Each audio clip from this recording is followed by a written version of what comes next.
Well, hello there. It's that time again. Yes, it is. It is indeed. It is time for our weekly tarot and astrology blog. Yay! Here on this kind of cloudy, dreary Sunday afternoon of August the 2nd of 2020. And as usual, though, I'm going to go over some of the energies of the Tarot de Marseille trumps that I drew at random for this week, followed by some astrology. And as always, it's going to be interesting, so do please stay tuned. Okay, in a moment, 3 Tarot de Marseille trumps are going to come onto the screen and cover my face. The cards that I drew at random for this week are Temperance, Strength, and the Emperor. Now Temperance, the Lady of Temperance, our angel, is looking towards the left, which we can take as the direction of the past if we want to look at this in a temporal fashion.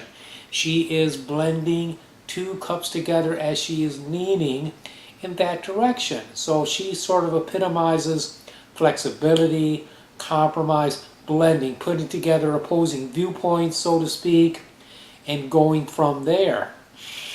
Now in the next frame, we see the Lady of Strength. She is opening or closing a lion's mouth with her bare hands. She is gazing upon the Emperor. The Emperor is holding up a scepter of power.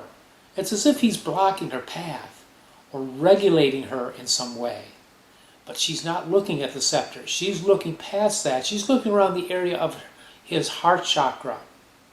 So she's not looking at that restriction. She's not looking at that authority. She's looking right directly into the heart. So this is very interesting. This could say that we may be faced with a situation or situations this week in which compromise, discipline, like the Lady of Strength has to control the lion, will enable us to see past a facade into the heart of a matter. Ooh, that could be interesting. Or we could say that instead of being too compromising, we stand our ground as we are faced with opposition, and then we can see through it and go directly to the heart of it. Either way, it is overcoming opposition with love and compassion and great strength. I think that's the theme for our week. Okay, now looking at our astrology, we are going to have a full moon tomorrow on the 3rd. Yay! The culmination of lunar energy, this time in the sign of Aquarius. Yay! I say that because I'm an Aquarius. Full moon in Aquarius isn't particularly good for anything. The moon does better in other signs. Aquarius can be rather arid and sterile, though of course it could also be open-mindedness. But again, it's not really the greatest place for the lunar energies to be expressing themselves. Either way, know that this is a time when everything culminates. It's a time for after this of getting rid of things. Yes, banishing, clearing, eliminating stuff from our lives that we do not want to have. That's how it will be for the next 14 days or so after our full moon. Now, I didn't see a lot of stuff that I recommend for particular ritual actions as far as planetary days, ruling planets. They didn't really seem to come together all that well. Next Sunday, though, will be kind of strong. We'll have the moon in, I believe, a trine relationship with the sun.